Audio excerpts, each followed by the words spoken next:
golpes que rebotaban en la piel de la madera, cadenas que chirriaban como un lamento, y el polvo que se tragaba el sol hasta dejar todo como una herida reseca. Así era la ruta donde Lolita vivía. No era una vida, era una jornada perpetua de cargar y arrastrar, de obedecer sin preguntar, de montar el peso que otros decidían. Sus costillas no se mostraban con crueldad explícita. Más bien, lo que se veía era un cansancio en los ojos, una paciencia tan profunda que parecía llamarse resignación. Víctor, dueño y mandón de la carreta, no conocía ternura. Para él, los animales eran herramientas que debían producir hasta romperse. Las manos que ataban y descargaban eran manos que no debían dudar.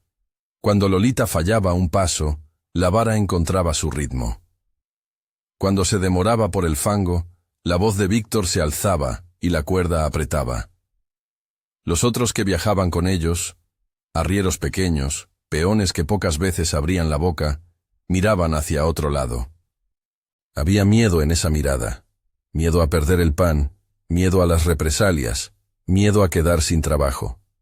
Así se enquistaba la crueldad, en la certeza de que nadie intervendría. Sin embargo, en la misma fila de hombres con manos curtidas, había uno cuyo nombre era pronunciado en voz baja por algunos vecinos. Arturo. No era un héroe de historias. Era un hombre de hombros anchos por llevar sacos, de manos que conocían el olor del cuero y la cal del camino. Caminaba despacio y hablaba despacio. Le gustaba la madrugada porque aún había silencio para escuchar. No era porque ignorara el peligro. Al contrario, conocía la violencia del mundo. Era porque había aprendido que la compasión no siempre necesita grandes gestos para ser efectiva. A veces bastaban una cantimplora, una manta vieja y la decisión de quedarse. Arturo no se enfrentó a Víctor en la primera semana. Observó.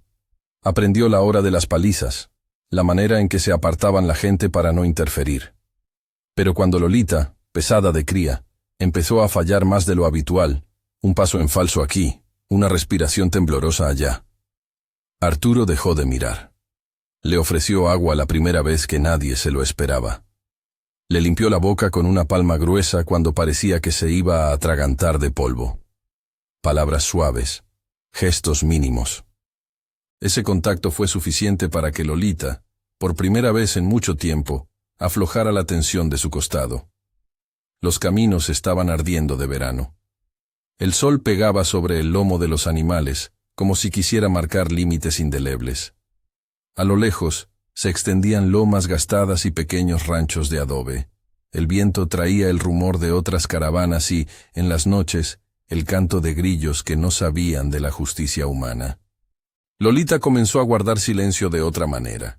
Ya no relinchaba, sus ojos se volvían vidriosos, y a menudo miraba al horizonte como si esperara algo que no llegaba. Dentro de ella, sin embargo, la vida vibraba con otra fuerza. Crecía una cría que, por instinto, pedía ser. La noticia del vientre de Lolita corrió como una pequeña brisa al principio, entre quienes compartían el pan y la pena en las paradas. Algunos murmuraban que un potro en la manada significaría más trabajo, más complicación. Víctor lo decía en voz alta. Si trae más problemas, lo perderemos todo. Pero los arrieros, que a fuerza de jornadas se habían vuelto sensibles a los signos de la tierra, miraban el bulto redondo y sentían algo parecido a esperanza. Era una esperanza austera, de quien sabe que la ternura en lugares ásperos es un bien frágil. Las noches en el campamento eran cuando la vida y la muerte se rozaban más cerca. Los fuegos consumían la última leña, las voces eran pocas, y las oraciones cuando llegaban eran susurros. Arturo solía sentarse junto a Lolita con una manta sobre las rodillas y la cantimplora vacía a su lado. Le hablaba con la voz que usa la gente para consolar, no para dar órdenes. En una de esas noches, cuando la luna apenas delineaba las montañas, Lolita resopló distinta. Arturo sintió la tensión en su flanco, como quien percibe un cambio en la marea. No se apartó. Llamó a otro par de hombres, no para pelear, sino para vigilar. Había una decisión silenciosa, no dejarla sola. El trabajo de Arturo no le permitía grandes lujos. Había aprendido en su propia casa que la fe no se demuestra con palabras estruendosas, sino con actos que sostienen. «Señor», murmuró una vez de rodillas sobre el polvo, sin que nadie le pidiera una señal, «cuida de los que no tienen voz». No fue una oración grandilocuente. Fue una petición sencilla, como quien atiende a un niño que está por nacer. No prometía resultados espectaculares. Era una entrega humilde al deber de quien puede hacer algo, y lo hace. El día que Lolita comenzó el trabajo de parto, el cielo estaba limpio y demasiado brillante. Nadie pronunció grandes frases de anticipación. Había un silencio expectante, una especie de respeto por algo que no podían controlar. El tiempo pareció ralentizarse. Pasos que se escuchaban más fuertes, un relincho ahogado, el leve temblor de la cola que no terminaba de apartarse del lomo. Arturo atendió con manos conocedoras, sin prisa pero sin desánimo. No hubo escenas grotescas ni descripciones que hieran. Lo importante era la entrega, mantener la calma para que la nueva vida encontrara su lugar. Cuando Lolo llegó a este mundo, lo hizo sin fanfarrias y sin sermones. Su primer aliento fue breve. Su primera pata se apoyó con un temblor que hizo sonreír a quienes miraban. Lolita lamió su cría con la delicadeza de quien reconoce a un hijo después de una noche larga. El potro, húmedo todavía del trabajo de la vida, emitió un débil relincho que rompió el peso de días enteros. En ese sonido había algo que no era solo de animales. Era un llamado a la ternura humana, un recordatorio de que la vida persevera incluso donde los hombres han sido duros. Arturo se inclinó, limpió la cabeza de Lolo con la tela que siempre llevaba, y lo acercó a una mano que se ofrecía como si el mundo pudiera ponerse más amable por un gesto. Los ojos del potro buscaron a Lolita, y después a Arturo. Fue un instante pequeño y a la vez inmenso, la certeza de que una criatura desvalida, atendida por manos que se preocupan, puede transformar el ánimo de un lugar. La noticia del nacimiento no se quedó en los bordes del campamento. Llegó a las casas de adobe, a la tienda donde se vendía tabaco y sal, a los niños que jugaban sin entender por qué los adultos se miraban con suavidad.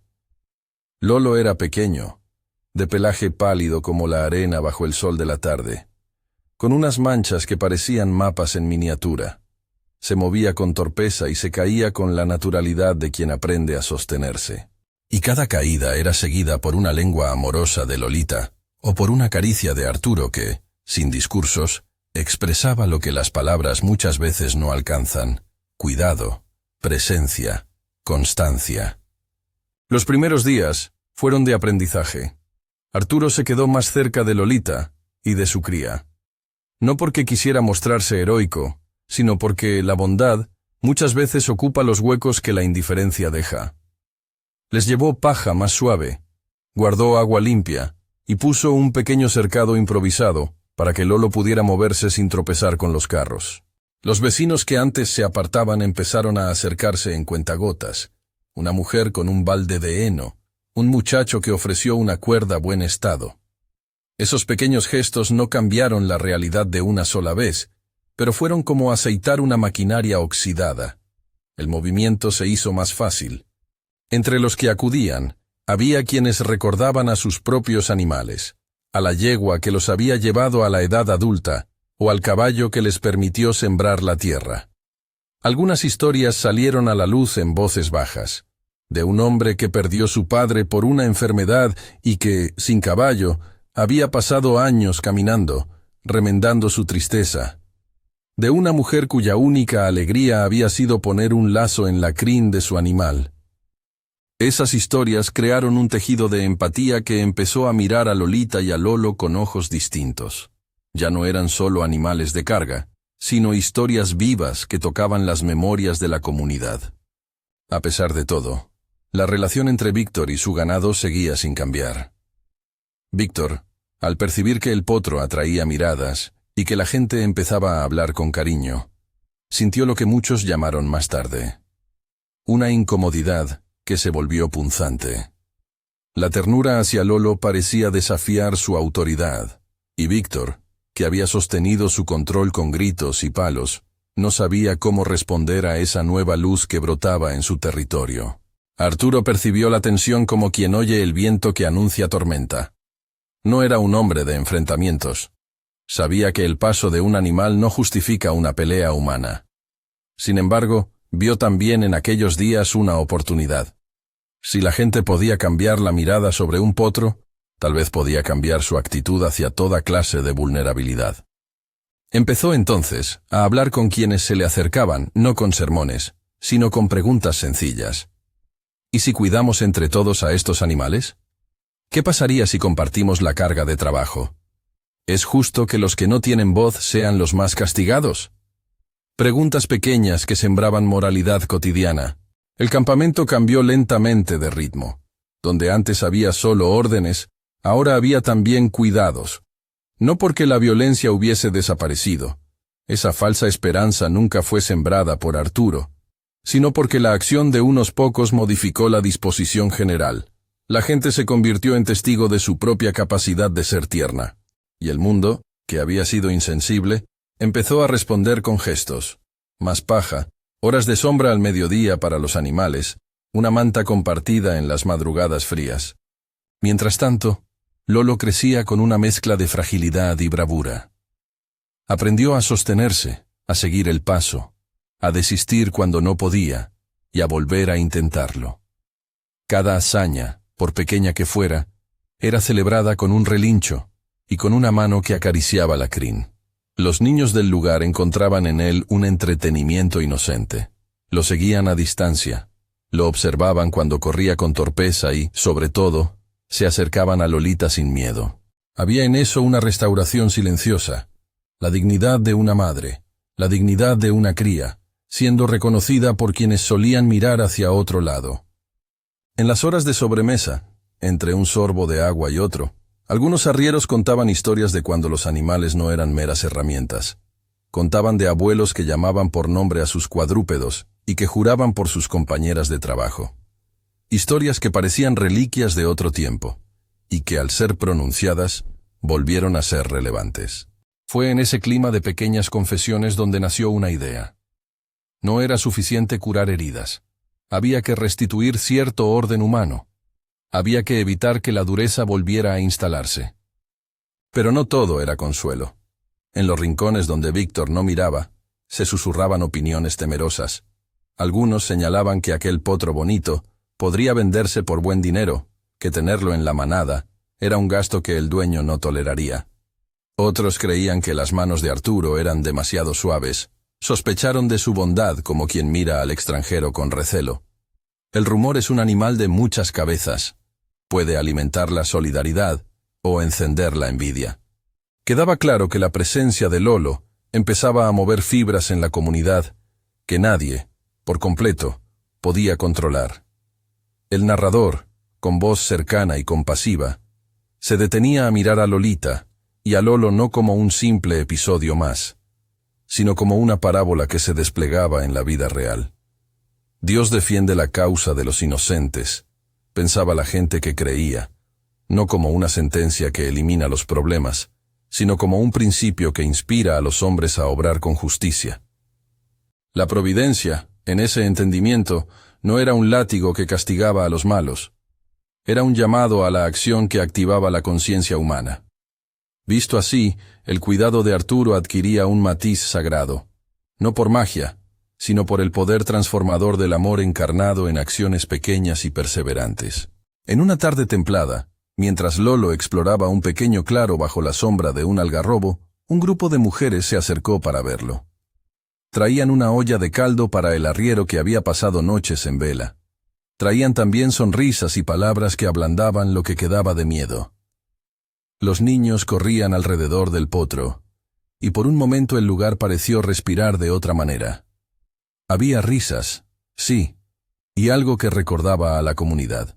Ese día, alguien propuso una idea práctica: repartir pequeñas responsabilidades para el cuidado general de los animales, de modo que ningún mismo animal cargue con trabajo excesivo. No era una revolución, era una organización humilde. Pero los gestos humildes, acumulados, cambian destinos. Todavía, sin embargo, había ojos que no celebraban. Víctor se paseaba con su figura pétrea, observando sin mostrar emoción. Sus manos, acostumbradas a mandar, apretaban los cabos con más fuerza cuando pasaba junto a Lolita.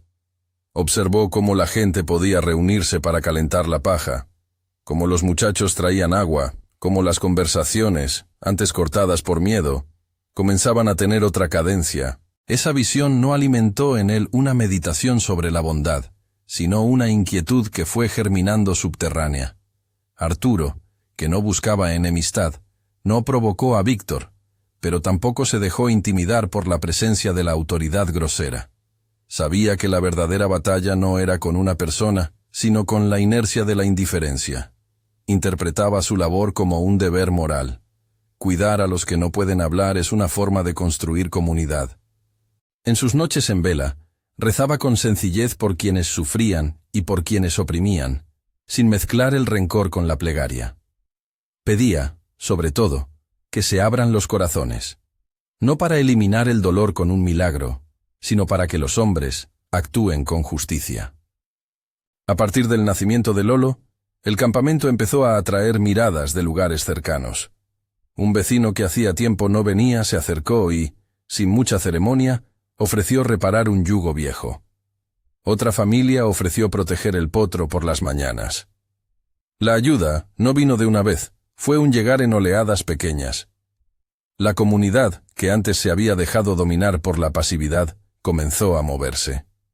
No todos por un mismo motivo, algunos por nostalgia, otros por compasión, y otros, simplemente, porque cuidar es una forma de sobrevivir. Pero el efecto fue un tejido nuevo que contenía, por lo menos por ahora, el temor que antes primaba. La figura de Lolo, con sus patas largas y su mirada inquisitiva, se convirtió en un puente. No era solo un animal, era un recordatorio de que lo débil puede llamar la atención de los fuertes y provocar en ellos un cambio de actitud. La gente lo notaba en el silencio de las comidas. Las manos se volvían más suaves al acariciar. Las palabras se hacían menos cortantes. Si la compasión se extiende, no siempre lo hace por razones nobles. A veces lo hace por simple contagio. Pero al final, lo que importa no es el origen del gesto, sino su efecto, la vida que se preserva.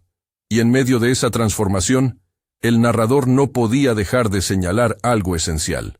No se trata de un triunfo absoluto. El maltrato no había desaparecido. Las rutinas de explotación seguían en muchas rutas. Lo que había cambiado por ahora era el rumor de que otra forma de relacionarse era posible. Esa sugerencia, por pequeña que fuera, era suficiente para inquietar a quienes se beneficiaban del statu quo. Cuando la historia de Lolo llegó a oídos de quienes no estaban en el campamento, a través de voces que se llevaban la noticia como quien comparte pan, algunos comenzaron a visitar para mirar la cría con sus propios ojos. Se acercaban sin grandes pretensiones, hablando de la ternura que despertaba en ellos. Las fotografías no existían aún para todos, pero la memoria colectiva empezó a retener la imagen de un potro que simbolizaba algo más que su lomo. La posibilidad de que la piedad, el cuidado y la justicia se entrelazaran en la vida cotidiana. Si esta historia ya te toca el corazón, escribe abajo de qué país nos miras. Tu comentario será un pequeño acto de presencia en una comunidad que, como la nuestra, necesita recordar que la compasión no es efímera. Se puede contagiar.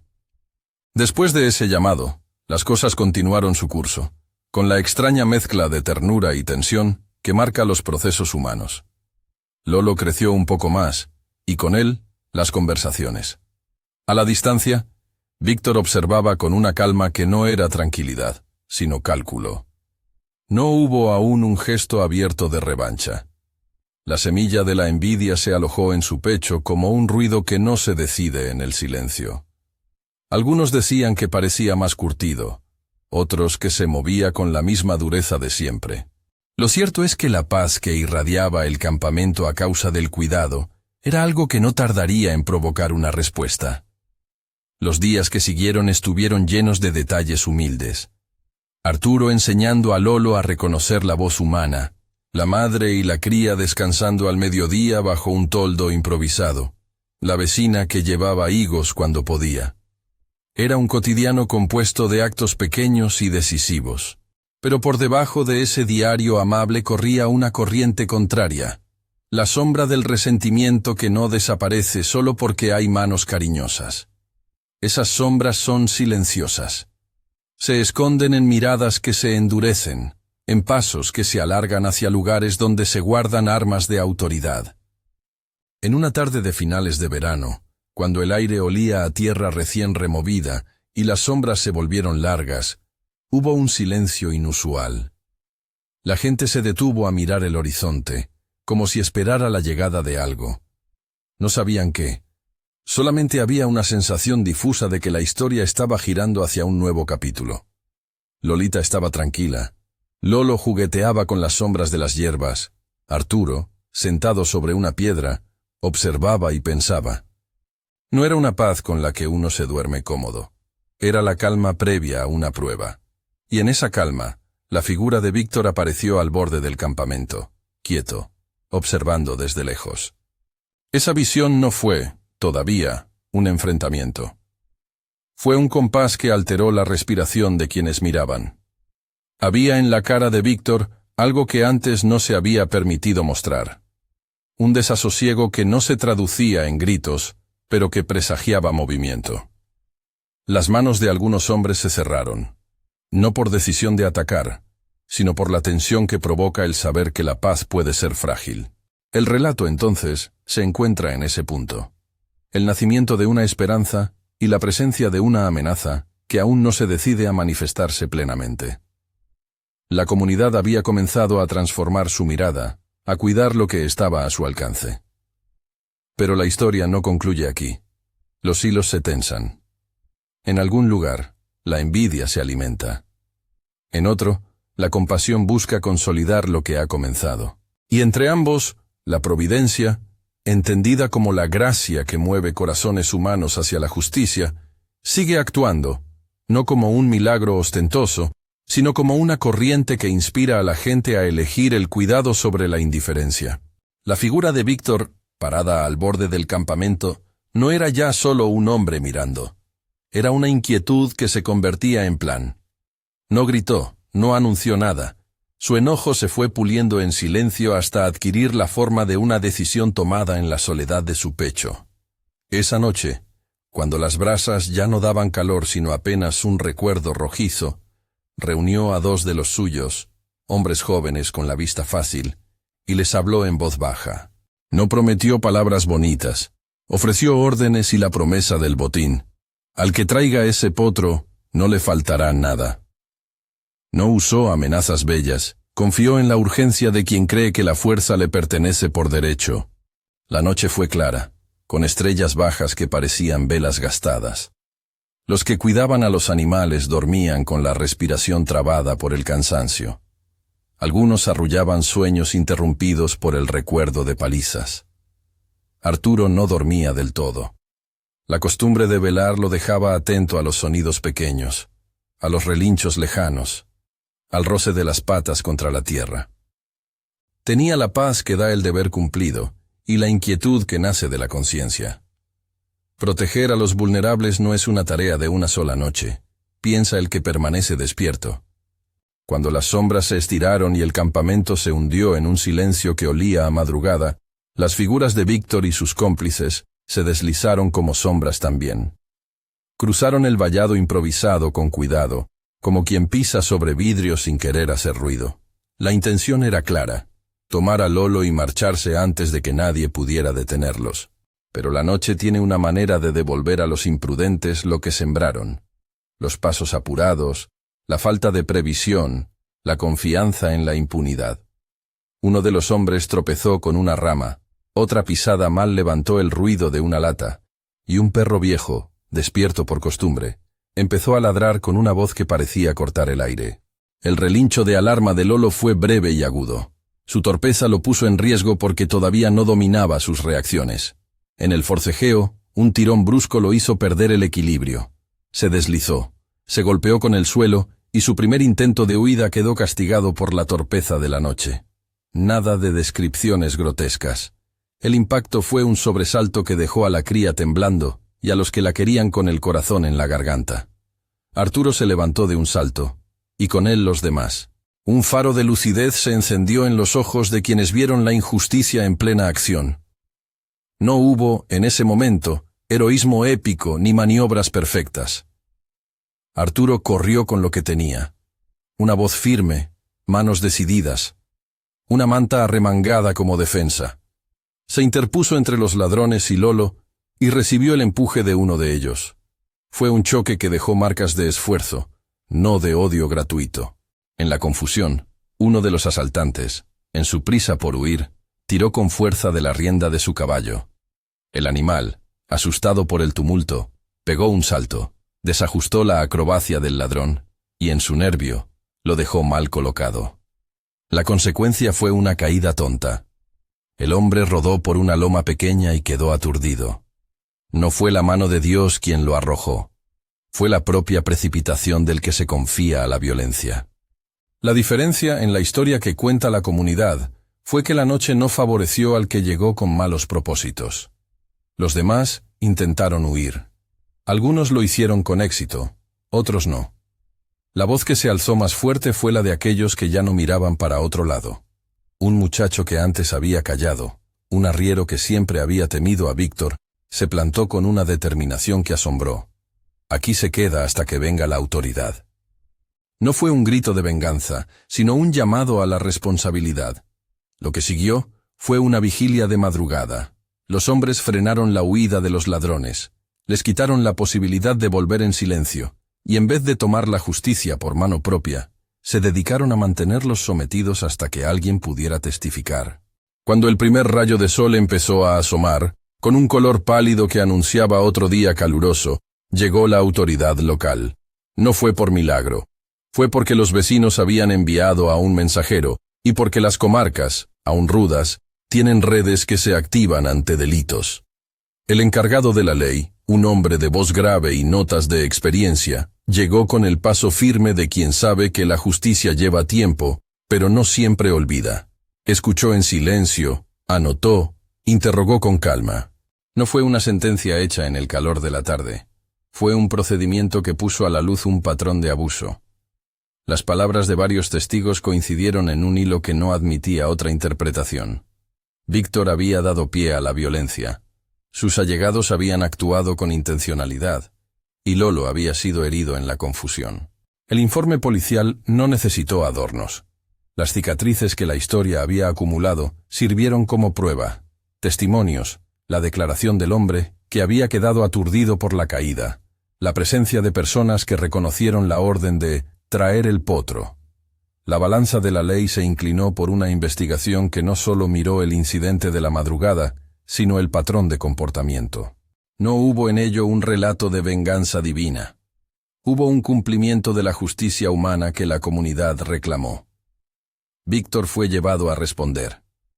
Su impotencia ante la pérdida de control se transformó, frente a la autoridad, en una cadena de consecuencias. La retirada de parte de su ganado como medida cautelar, una multa y la obligación de presentarse ante un juez.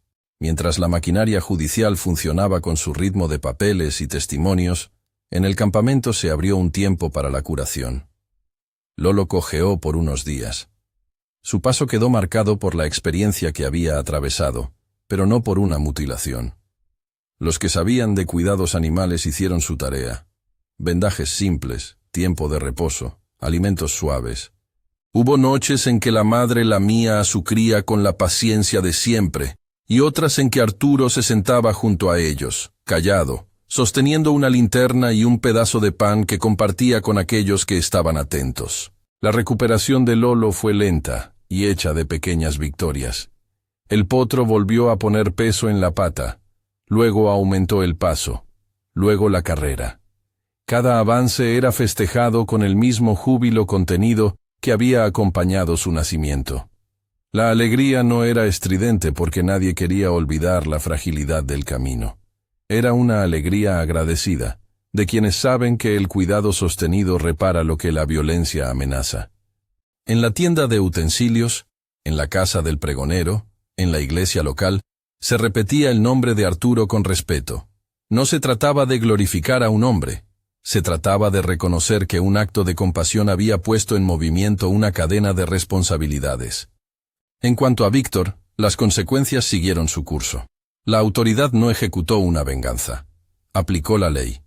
Se ordenó la custodia temporal de los animales para que nadie más pudiera utilizarlos para el abuso, y se estableció un proceso que obligó a Víctor a responder ante la comunidad y a reparar el daño en la medida de lo posible.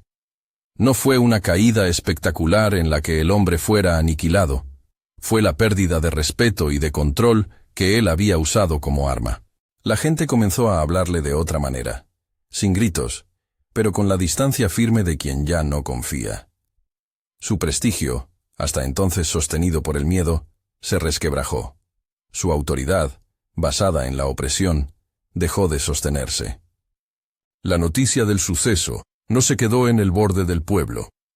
Llegó a las aldeas vecinas, a la estación de posta y a los pastores que viajaban con sus rebaños.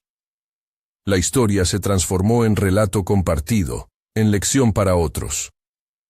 Viajaron mensajes de aliento y de solidaridad. Algunos ofrecieron insumos, otros mano de obra para mejorar los apriscos, y un maestro de herrería se comprometió a enseñar a los jóvenes cómo fabricar arreos justos. Lo que había empezado como un rescate íntimo, tomó el contorno de un movimiento local de restitución. No hubo promesas de riquezas repentinas, ni milagros instantáneos. Hubo organización, apoyo y decisiones concretas para evitar que la misma mecánica de explotación volviera a instalarse. Se gestaron cambios prácticos. Se acordó un calendario de trabajo que rotaba las cargas entre los animales y entre los trabajadores. Se reparó el galpón donde se guardaban los arreos y se instituyó una pequeña caja comunitaria para comprar medicinas veterinarias cuando fueran necesarias. No fue grandioso, fue simple, eficaz, humano. La gente descubrió que la justicia cotidiana no siempre pasa por juicios y castigos, sino por sistemas que previenen la injusticia. En las noches de reunión, en las que antes se hablaba poco por miedo, ahora se discutían horarios, se repartían tareas y se planeaban pequeñas guardias para asegurar que nadie volviera a quedar solo frente a la violencia. Muchos, claro, no perdonaron de inmediato. La herida de la opresión no se cura con un acuerdo. Pero sí se abrió la posibilidad de que la comunidad no volviera a capitular ante el abuso. Lo que la historia enseñó fue que la compasión sostenida puede transformar una trama social. La bondad de uno genera la responsabilidad de muchos, y la responsabilidad organizada produce condiciones en donde la voz de los vulnerables deja de ser invisible. El caso de Víctor continuó en la órbita judicial. El juez oyó a las partes, miró los antecedentes y dictaminó medidas que el pueblo aceptó con la mezcla de alivio y cautela propia de las cosas serias. Hubo sanciones y hubo también un llamado a la reparación. Víctor fue obligado a vender parte de su ganado para pagar multas y asumir los gastos de curación de Lolo. Además, se le exigió ayudar en trabajos comunitarios bajo supervisión. Esa decisión no fue un castigo al capricho de la multitud, sino una respuesta equilibrada que pretendía insertar una lección. La responsabilidad pública exige consecuencias cuando se vulnera la dignidad ajena. La transformación no quedó solo en la esfera jurídica. Hubo un punto en que la historia empezó a viajar por la región. Algunos religiosos, al escuchar el relato del cuidado y la restitución, lo mencionaron en sus sermones como ejemplo de cómo la fe se hace obras concretas. No se lo presentaron como un cuento de recompensas. No dijeron que Dios golpeó a Víctor con la mano. Lo explicaron de otra manera, más acorde con lo que había ocurrido. La providencia puede mover corazones y manos, dijeron. Y cuando eso sucede, la justicia humana encuentra cauces para expresarse. Fue una frase que muchos repitieron, no como dogma, sino como invitación a no quedarse de brazos cruzados ante la injusticia. Pronto llegaron visitas de otras aldeas que querían ver el potro que había sido símbolo de tanta cosa. No eran turistas frívolos. Eran personas que en sus propios lugares habían sufrido formas de abuso y buscaban ejemplos de respuesta. Traían preguntas, herramientas, manos. Algunos se fueron con la modesta idea de replicar la caja comunitaria. Otros decidieron aprender las técnicas de cuidado animal que Arturo y sus compañeros habían puesto en práctica. Lo que comenzó como un rescate puntual se convirtió en una pequeña red de aprendizaje. Se compartieron prácticas, se intercambiaron semillas de paja y se llevaron a cabo talleres improvisados sobre trato digno del ganado. El impacto fue menos mediático de lo que los ojos modernos imaginan, pero no por ello menos profundo. En pueblos donde la gente estaba acostumbrada a mirar hacia otro lado, aquella historia despertó conversaciones en fogatas, en colas de molinos y en mercados. Hombres y mujeres que antes justificaban la dureza por la necesidad, empezaron a cuestionar cuándo la necesidad se convierte en excusa para la violencia. Fue un cambio de mirada que, poco a poco, marcó otras decisiones. Menos fuerza, más previsión, más cuidado. Lolo se convirtió, con los años, en un testigo vivo de lo que había sucedido. No porque tuviera palabra para contarlo, sino porque con su paso sereno recordaba una lección, que la fragilidad merece protección y que la protección puede nacer de gente ordinaria. Arturo envejeció con la calma de quien sabe que hizo lo correcto. Su rostro se volvió más ancho por la sonrisa que regala la conciencia tranquila. No buscó reconocimiento público ni estandartes. Sus acciones le bastaron. En los días de trabajo compartido, enseñaba a los jóvenes a leer las señales del animal, a saber cuándo una mirada guarda dolor y cuándo guarda confianza. Víctor, por su parte, quedó marcado por la pérdida de autoridad y por el peso de una reputación que ya no se sostenía. Algunos días se le veía remendando un yugo abandonado, otras veces recogiendo barro para un potrero. No todos aceptaron sus pedidos de perdón. Algunos no pudieron olvidar. Pero la historia no pide que todos cambien el mismo día. Lo que hizo el pueblo fue crear condiciones donde el arrepentimiento pudiera ser genuino, no permitiendo el olvido ni castigando sin razón, sino manteniendo la memoria viva y la responsabilidad exigible.